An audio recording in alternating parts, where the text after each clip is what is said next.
Hello, welcome to my latest back garden photography tutorial. In the other tutorials I've been sharing, it's a lot about technique, but this one I wanted it more to be about ideas and inspiration. So every time I go to a interesting location or a building, or I'm in a landscape that really kind of captures my eye, I don't shoot 3 or 4 images, I shoot a lot. So I usually work through different ideas as well. So maybe for each location I'll shoot maybe 100 images, and I'll be trying low angles, I'll be shooting through things, I'll be doing very geometric shots, I'll be working with colour. I basically shoot lots of each place, and then back at my studio I kind of pull out the great images, the ones that really work, the ones that share what it was that caught my eye about that view, that weather, that light, that location. So by having so many different ideas, there's usually at least one, maybe 2 or 3 that apologies for the train, that really sort of show what it was that caught my eye in the first place. All of the images I'm going to show you, basically after I've done this bit of talking, I'm going to go through a lot of images and I'm going to talk through them, and each image is going to be in a section which has a different photography idea behind it. So each of the images, all of the images I show you were shot on a smartphone, so it's very accessible. The same ideas I can use when I'm shooting on my SLR, my big camera, but you don't need a big camera. Photography is not about the equipment you have, it's about having a camera and an idea and things you want to share. It's about a little bit of technique's useful, but basically it's more about the ideas and the composition and your eye, your photographic eye. So this, yeah, like I say, it's all shot on a smartphone. If you go to a link below the description of this YouTube video, there is a link through to a previous tutorial I did which tells you how to control the exposure on a smartphone, how to make it lighter and darker. That bit of technique will be quite useful if you want to try these things out, because telling the camera to go light and dark is really important to capture the atmosphere and light. So there's a link below to that. There's also a link below to a PDF which has these ideas I'm talking about listed. So you can have that on your phone, or you can do a little printout of it, and then next time you're out walking and you see an interesting place, you can kind of work through them. You might not be able to do them all in every location you find, but it will hopefully give you maybe 5 or 6 different ways of approaching a place. You can get your phone out and you can be shooting it low to the ground, high up. You can be very careful about having it squared up to the image and everything very parallel. So hopefully this list will give you some, will remind you, it'll be a refresher of these places. So the link to that as a PDF below in the description.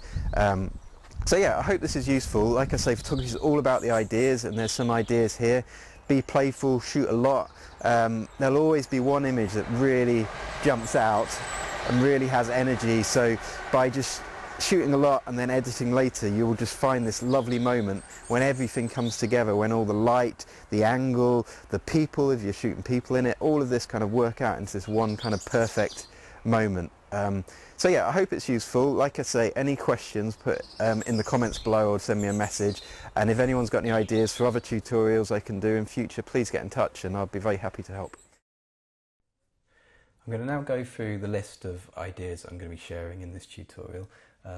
Different ways you can photograph a location.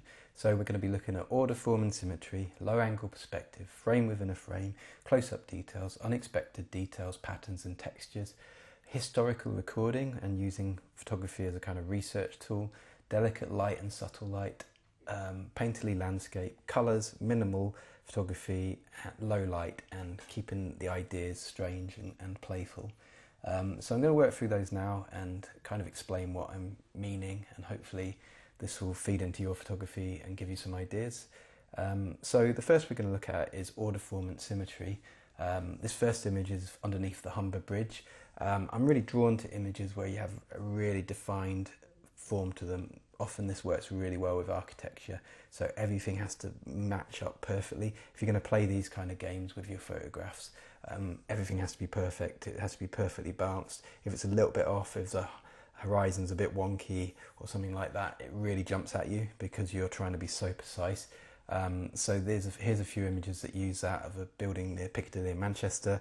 It's a curved building, but I used the verticals and had them very parallel to the edge of the shot. This is an image inside the Antique Centre in Levenshulme, and it's got beautiful tiles. So sometimes you just, if something in front of you is so beautiful anyway, you don't want to mess around too much. You want to keep it simple, just record it well, and almost that totally regimented image really kind of sells the photograph. So you're making the most of what's in front of you. Looking up at ceilings is quite good fun. Often these really sort of regimented shots where everything's so ordered lead to little series, little sets that kind of work together from different buildings or different places. So I've kind of got a running series of images of roofs of buildings looking up at kind of decorative ceilings. So this one's in the Liverpool Town Hall, and this next one's inside New York Minster, and they're so ordered that they're kind of almost asking to be photographed in this very sort of tidy, precise style. And then when you start putting them next to each other, they look really powerful because you've got all these patterns that kind of work. They become even stronger as a set. That's another thing to be thinking of in your photography. Sometimes single images are good, but sometimes if you have 5 or 6 images on a theme, they can be greater than their parts. They can gain a power. So I always have these little subsets of images that are slowly growing as I get to different places, and then when you put them together, you suddenly see this really nice shape. This is working with very modernist architecture inside Coventry Cathedral.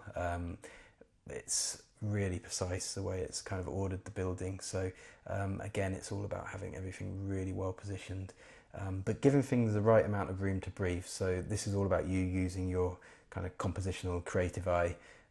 There's always a point where an image has just enough space around it, just enough room to kind of sit comfortably, and I don't know how to define that point, but it's kind of in your photographic eye. I remember my grandma, who was a painter, used to say if there was a painting that wasn't quite right, she used to say it gave her an achy leg or something, or a wobbly leg or something like that.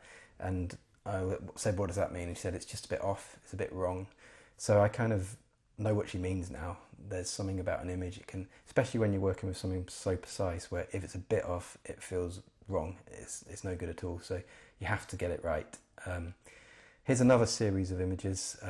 Stairways. I've photographed these quite a lot. Often you'll find yourself in an old building or photographing on another shot, and you look up and you've got this beautiful stairway disappearing into the distance. So if you get those right, that can be quite a powerful, fun shot. And this is another stairway, but from a different angle. This image here was all about the light.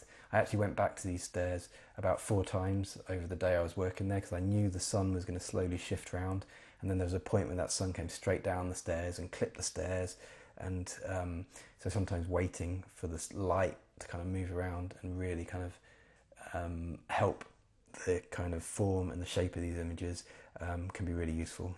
And this is another one of a stairway in Warwick University, I think. And this is the water tower in Colchester. So suddenly, I really love the red warm brick on this, and the whole building's really interesting. It's this big water tower with a big tank above, but sometimes if you go in very close and just focus on one very precise, very kind of orderly detail, then that can be stronger than showing the whole thing. That can create a more powerful image. A bit of something photographed well can be better than the whole thing. And this one at the end is, I'm slightly breaking my rules on this one. This is actually an image I took with my main camera. I said these were all smartphone photographs, but I just wanted to show this as an example, because you can still capture order, form and symmetry in nature as well, working with rock formations or valleys, or shooting through trees. Sometimes it's not there often, but it's interesting if you can see it, because it's sort of surprising in nature. You expect nature to have pure randomness, but actually if you look, you do get these moments of kind of almost architectural kind of order, I guess. And that's what this felt like, this kind of line down the middle, and by how you frame the image, the space you give around it, you can kind of emphasize that order. So now we're moving on to low angle perspective. This is a great thing with smartphones, because I mean, you can do it with any type of photography, but one of the brilliant advantages of smartphones is that lens is literally a centimetre away from the edge of the camera, so you can get the lens so low to the ground, right amongst leaves. You don't even need to have your eye next to the camera, obviously, because you've got the screen on the back, so you can just chuck it down low on the ground and see what the camera sees. And sometimes you get really special moments. This one of leaves in a local park, just focusing on one detail, just really kind of captures autumn, I guess, the fall of leaves, in a way that's quite dynamic. Here's one down again, frosty grass as it slowly melts in the morning. Again, it really picking out that detail of the frost crystals and the sunlight. And then we're moving on to this one, is from the Peak District, and shooting low, suddenly you're looking up directly into trees and they get quite dynamic shapes, and you've got that grass in the foreground. It gives things a real kind of drama, it draws your eyes in. You've got this very foreground detail and your eyes slowly go further back to the grass. It's kind of midway through the image, to the far trees, the cloud, the hills. It gives you so many points of focus, points to kind of look at in the image by shooting low. It doesn't, sometimes if you shoot from higher up, everything gets quite compressed and feels like it's only at 2 or 3 levels, whereas low down, you get these kind of multiple, almost parallax feel of distance coming through. Here's a low one on a snowy day, so getting the camera right down in the snow, almost you can see the snow out of focus in the foreground, and because you've got that low angle, everything you're looking up at is very kind of, the angles are exaggerated. You've got that kind of vanishing point in the trees. And then low angles can be really good for photographing in reflections as well. Sometimes a tiny puddle can look like a lake. I don't think this was a massive puddle. This is in a car park that's quite near where I live in Manchester. And the low angle creates an almost mirror-like reflection. And I've done lots of these. This is in a park in Manchester, getting down low amongst the leaves in autumn. So that low angle to even a small puddle, or a puddle that's a metre wide, suddenly looks like a lake, and you get these beautiful reflections. So that's a really nice reason for using low angles. Here's another one, a park in Manchester, and as long as you've got that camera so close to it, it's almost like you need your camera. If it's a smartphone touching the water, you need to see ripples because the camera is touching the water, and that's the way you know it's close enough to get that reflection of detail. And here's one up on the top of a car park at night, and this is on a canal. I just love the reflection of the smoke and the canal boats. It had a really nice sort of feel, and something about that reflected image, that repeated image, gives a photograph a really strong composition and it's a great starting point. So I'm going to look at frame within a frame now. So this is obviously when you're photographing, you've got the frame of the image or the crop. That could be different sizes depending what you choose, but you can also shoot through things, shoot through windows, shoot through nature, and almost create these little frame within a frame. And again, it does that thing where it draws your eye in. This one's some ivy in winter. The rest of the landscape, there were no leaves, it was very barren, but the ivy was just glowing green. So I'm using that to kind of frame the edge of the image, and then you've got this kind of slightly more barren winter scene and this strange reflection of the trees, and then the sparkles on the water. So it just really draws your eye in. And this is another one where I've kind of framed this lamp post in a cinema car park with the buildings left and right, the greenery in the foreground. It kind of gives it a shape around this kind of centre of the image, the main focus, which I think it kind of creates quite compelling images. Windows can be good to use. This is in Kirkstall Abbey near Leeds. So stepping back, letting the window frame the outside. You have to be careful with your exposure here. Sometimes the camera wants to make it brighter because you've got so much dark in the image, so you need to control your exposure. I talk about on the other tutorial that there's a link to below, which tells you how to control the exposure of a smartphone camera. And this is inside a cave, so again using this frame of the cave to frame the beach and the figure, and being very careful with the composition, kind of having the person just sitting comfortably so it feels kind of pleasing within the composition. And this is another using the frame of the Hume Arch in Manchester to frame 2 new buildings. I think it just kind of really draws your eye through an image. It takes your eye on a journey, and gives you a lot to look at and a lot to see, which I really enjoy sort of playing with. This is looking out of a steam train window in the Lake District on the kind of countryside of the lakes, and I like that just there's a few little suggested bit of details in the foreground, the table. You feel like you're in this cabin, and the black around it also kind of adds to that feeling. You're kind of looking out a window. I guess it puts you there almost. It puts you in the train. If I'd gone up to the window and just shot out, it would have felt quite boring, but by allowing that full window to be there, it puts the person in this place, and it almost feels like you're experiencing this place. This is one in Manchester, a bridge, a building that I really like that's kind of falling apart and crumbling. but there's just this really lovely view where the old arch of the bridge kind of frames it beautifully. And this is a very recent one I photographed on one of my lockdown walks, framing the empty streets of Manchester at sunset, so the light kind of pours through. We're going to move on now to looking at close-up details. So lots of camera can take very, very close images, and I'm a bit obsessed with this, and it's really good fun to play with because often things that you feel are quite boring or quite, I don't know, you can walk past, when you start looking at them really closely, they're full of this really intricate detail. When you get the light hitting it in a nice way, it looks really perfect and really beautiful. So this is a water sitting on a feather I photographed in Hatfield House on a little pond. I got in close, and suddenly where the sun was hitting it, and then the way the water almost acted like a lens, and was kind of, you've got this very orderly shape of the feather, but then it's been warped and twisted by the lens shape of the drops of water. This is some ice that I photographed recently, so you can be quite kind of sculptural with these close-up shots because you're so close in. The objects kind of lose their meaning slightly. You don't know quite what you're looking at, so you can be quite sort of sculptural and almost abstract with them because you're not seeing the whole, you're seeing a bit, and the bit can be quite confusing when you see it close up. So in this one I was being quite playful, using the ice and the shapes in the ice to create this odd sort of strange shape. I don't quite know what I was doing, but I think that point of the ice just pushing into the sun kind of intrigued me. And then because this ice had been in the shadow all day, a second later it was melting and it lost that sharpness, so this was such a singular fleeting moment. This is another one looking at details, just on a car bonnet. I just kind of walked out of a friend's house and I looked down and there was this leaf, and I just really liked the contrast of the colours and again the drips of water. So always have your eyes open because these fine details can be amazing. And you can pick out textures, like in these mussel shells from Cornwall. If you get really close, you focus in, you can get really nice textured and images full of detail. This is a hawthorn bush maybe in Wales, so you can get really tight in and just be very kind of controlling of your composition. And some more blossom, just again picking out textures of the leaves and the way the light hits it. And then we're just moving on to an image now of a dandelion seed that I just caught that was hanging off a spider's web in my car, but it was catching the sun in the morning so beautifully. So it moved right into that, and because the background was black, it was the inside of the car. It was just this floating in this black space, which was really interesting to see.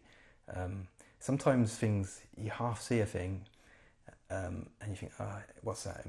There's nothing interesting there. But then as soon as you put a camera on it and that camera does a very low depth of field, it can be really dynamic and really surprise you. Like this one here of cobwebs on a window at home, just these beautiful drips, and then the drips is kind of distorted by the drips on the glass. And this is low down close-up details of buttercups in Cornwall. So always be thinking about light, position of light when any photography you do, but particularly these detailed images, because that position of light can backlight things, can skim across the texture, can just create the real drama. So this image shooting into the sun when the sun was sort of fading because it was going through so much of the atmosphere, just created this really kind of nice little detail and warm detail. This is a close-up image but slightly experimental. I shot it through a really tiny magnifying glass, so it captures this really, it's kind of a fuzzy detail, but I quite like the dreamlike quality. So it's good in photography to break the rules a bit, to experiment. So it's a very small flower head, and by shooting it through a magnifying glass, it kind of made it big, but then it also distorted it, which I quite like the distortion. Now we're going to look at a new section, which is unexpected details, patterns and textures. So this again is about tuning into the world around you, seeing details, stuff you can just walk past, but then when you notice them and when you get your camera out and you take a few pictures, suddenly you can capture something really interesting. So this is pebbles on a beach in Cornwall, half damp, half dry, so some are black and shiny, then you've got the ones on the left that are the kind of greyish blue, which haven't been hit by the water. And it's almost like a nothing photograph, but if you get them right, they can be really compelling and really, it's almost the celebration of every detail in the world and looking. It's almost a celebration of looking, I guess. So by capturing these details that you could miss, it feels really good, and I think people really respond to them because it helps that maybe would encourage them to sort of tune into these details. Then it's almost like by you training yourself to look at the world in very vivid ways, it passes out onto other people and they start noticing, which is really cool. This is a very recent shot of pigeons close to where I live. I loved the backlight on their wings, where you could see the light through their wings and these strange shapes and bits of colour coming through. Really unexpected detail. In fact, at the time I didn't even see it because they were flying around me, but suddenly you're like, wow, that's really interesting. The way the sun's hitting that, the way the light's hitting that. We keep coming back to light, but that is so important. Details of buttercups and cobwebs and mist and damp. I like the form and shape of this image. Again, it's all about composition, almost making it look like a kind of abstract image, giving it room to breathe, giving it shape and form, just enough room left and right. You know, it's all about light and composition. I'm showing you a list of broad ideas, but at the heart of all these is light and composition. They're the main thing in all photography. Textures on the beach here, looking at rocks and sand. You know, you start thinking about the geology and the fact that it's, you know, you've got these sedimentary layers, but now they're shifting at a different angle. You can just explore the world through these details as well. This is an image of a halo around the sun that I almost didn't see, and I think even I could half see it, but then by pointing the camera at it and making the exposure darker, it made it much clearer. And suddenly I saw these shadows of the clouds and a little bit of a rainbow colour. And it's not the most beautiful photograph in the world, but I'll put this one in just to say, just keep looking at the world. Use the camera almost as a scientific device to kind of enhance your vision almost. You know, you can play with the exposure, play with the light, and suddenly you're seeing details that just on the edge of seeing.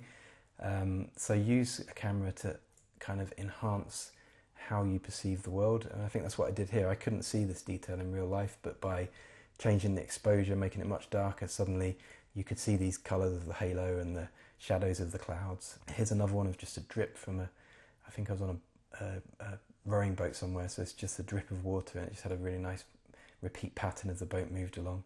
And this is we've got a rainbow maker at home, so you don't have to be out and about even to see these details. You could see them close to home. So this is a rainbow maker, so it hitting a drip of water on the kitchen floor. So it created this really vivid mix of colours, but where the drip of water was, those colours almost ended. Except you can see the yellow, it almost looks like a street light, but that's the yellow of the rainbow maker, the speck there, and it actually coincides with the yellow as it hits the floor. So you can see that highlight is created by that bit of the spectrum. Now we're going to talk about historical recording and researching using photographs. A thing I really love about photography, especially when coupled with social media, is how you can share images. You can photograph something that you maybe don't know about when you're there, but you can use social media to research it. So this is a handle at the top of the South Stack Lighthouse in Anglesey, and I just was really intrigued by the shape, and I looked it up and found some interesting history, which I can't remember now, about the shape and the hand. But then I shared it online recently, and someone's relative, someone's great-granddad, was the lighthouse keeper years ago, and I shared it and said, here's this picture, perhaps he held this because it looked like a very old lock, and the person I shared it with was really made up and really happy. So you can use images to kind of connect and learn people's stories. This is I think the Hollings building in Manchester. It's called the Toast Rack, and I shared this online, and lots of people it was a nursing college that studied there, I think, or a home ec college as well, kind of shared pictures and shared stories and told me about it. So sometimes if you put an image online, you can find out more. This is one from Cornwall. I love the juxtaposition here of this old standing stone and a satellite dish from Goonhilly. I shared this, and through this I kind of researched Goonhilly and found out how those dishes were to do the first transatlantic communication using satellites, and then I found out about the standing stone and the stories of that. So sometimes you take a picture and you don't know what you're looking at, but it can lead you to research more. This is an old shabby cottage that's on some friends' land in Gloucestershire. You could see all the different ways it had been rebuilt over the years, and they knew a little bit about it and told me some stories of what had gone there and how it had been used for storage, but then you could see fireplace and how people had lived there. So I love how photography is almost a research tool, and it encourages you to find out about the world. This is some of the rocks on Ilkley Moor, which has got these beautiful carvings in and dates, which are just really interesting to see. So sometimes, you see these places and then you look them up and you try and find out about the most famous carvings. Now we're going to look at a section called Delicate and Subtle Light. This is really all about keeping your eyes open again and looking for light, doing interesting things, and often that can be how it coincides with weather. I mean, the great thing about smartphones is you can have them on you all the time because you never know when the light's going to do something amazing. This is on a family walk and the light was really beautiful. It was by a river, so I think there was mist coming off the water. So it's all about having the camera on you all the time and keeping your eyes open and looking for beautiful light. This is another one, a detail of leaves in a tree, but it was just behind it, kind of obscured, is a street light. So the leaves are glowing kind of red and yellow, and that's sitting against this kind of cold blue sky. So just an unusual kind of combination of light going on there. This is a gas holder in Manchester. So again, I had my camera on me and I waited for the sun to drop, and I kind of used the frame of the gas holder to kind of sit the sun in that corner. I think I waited there for about half an hour as it dropped, and slowly it found this beautiful position that really suited the composition. You got this silhouette and then this lovely light. It's all about that light coming through. This is on the front at Liverpool near the Three Graces. Again, I was there for hours waiting for the light to drop, and it just eventually dropped, and you just had this lovely mix of people watching the sunset, boats moving, birds. But it's all about the light, the way it clips the water, the way you kind of got these people waiting for that view and looking at that view because it's so beautiful. You kind of project yourself into them. This is another where the weather's really important. The kind of mistiness gives it that sense of depth. It feels like a swamp or something like that, in Louisiana or something. I love the feel of this one. This is actually in Stockport, but it's just all about looking and trying to get good exposures. And then shooting into the sun's really important. I think you might have noticed that in a lot of my photographs I've shared, that there's the old rule that people say, don't shoot into the sun because people will be silhouetted. But once you can control the exposure on your camera, you can shoot into the sun. And often that's where you will find your most dramatic images and the most interesting kind of shapely light. And when I say shapely, I mean the light clips objects. You can see it clipping the trees here and the wires. If the sun's behind something, it makes it look very 3D and gives it a beautiful shape. So shooting into the sun, I do it all the time, but it does require some control over the exposure. So have a look at the other tutorials I've shared that let you know about camera exposure control. But yeah, in this image, shooting into the sun creates that real warmth and glow. Here's one, a sunset image on the sea where I've let it go really dark, shooting into the sun. Again, just about that perfect timing, just as the sun, I think I didn't see the sun until about 30 seconds before this, and then it went about a minute later. It just found that slight sliver, but I was waiting because I could see it might come out, and it just got this really lovely kind of slightly sinister looking sunset at sea. Now I'm going to look at painterly landscapes in photography. I guess this is kind of the most traditional. This is just like literally if you see a beautiful landscape, photograph it like a painting. So this is about the idea of photographing all of something. Here's a picture from Little Langdale in the Lake District. The light fell beautifully. I'd been in a cave up till a couple of minutes before, so my eyes were just adjusting, and I saw this beautiful view. So this is all just about making the most of lovely views in front of you. This is approaching Manchester. There's a lot of stables up in the hills. So this is about the horses and just almost like paintings, like Victorian oil paintings. Not being afraid just to be simply beautiful, really. Not trying to be too minimal, not trying to be too kind of fussy and precise. Just a big, generous, beautiful image. Don't be afraid of doing those as well. Here's one of a recently flooded valley in the Yorkshire Dales, a tree kind of propped in the water. But I love the way the tree kind of is echoed in the sky above. By shooting wide, you can see all these kind of echoes of shapes. And another one shooting low in the grass, but letting the sky be big and bold and kind of almost like a sort of Turner painting or something like that. This is one from Manchester, again, quite a sort of painterly shot underneath the bridges. Looks kind of like it could be from the 1950s or something like that on the River Irwell. So don't be afraid of just going traditional. There's something in front of you beautiful, shoot wide, capture it in a very beautiful fashion. Colours are really important as well. So I don't talk about this as much, but I think it's always going on in the background. So it's how colours can kind of add to a composition or an image. So this is from the Castleton near the Devil's Arse Cave, or Peak Cavern, but lots of people call it the Devil's Arse. And I love this kind of mix of colours. It goes from the warmth of, I think, tungsten light in the cave, right through to the cold blue of the end of fading daylight. But then you've got these lovely kind of pale leaves, and you've got all this texture, you've got all this colour, you've got composition. I think this is one of my favourite photographs I've taken for a while. I took this kind of late last year, but it's all about that colour, that mix from warmth to blue and the way that brings out the textures. This is looking up at a copper beech tree, and again letting the sun backlight the leaves, exposing it so that kind of warmth of the red and the yellows of the leaves really glows through. It's all about the colour of that photograph. That's kind of what it's a celebration of. This is about combining two colours. This is on a dock in Aberdeen, so that vivid blue of the sky bouncing off that strong red of the, I think it's equipment to do with the offshore industry, so maybe large anchors or something like that, but it's all about that blue and red, two things going on, and it's about them working together. This is one where the moorlands, the warm glow of the moorlands, the blue light of the sky sits against the kind of greyness and the darkness of the trees.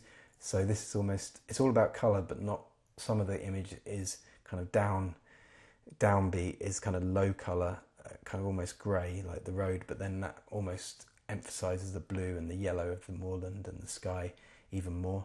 Now we're going to look at minimal, which is images where the opposite to those kind of painterly landscape I talked about a couple of minutes ago. This is where images are kept so simple, so clean. It's kind of a bit like the order, form and symmetry images, but it's just about keeping everything stripped back and clean and minimal, just doing one thing in a photograph and doing it well.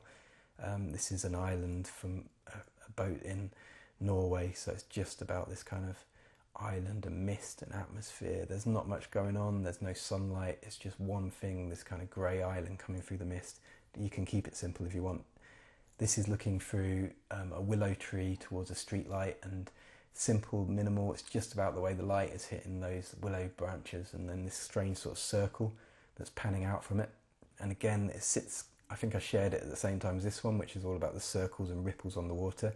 So this is almost, you see an effect, something the world's doing that kind of captures your eye, and you just capture that. You don't worry about anything else. You don't worry about the wider image. You just see an interesting effect, a detail, a ripple, a texture, and the photograph becomes purely about capturing that in the most vivid, kind of illustrative way possible. Don't worry about anything else. Don't dilute it with other details. Just get into the detail that caught your eye and capture it really well.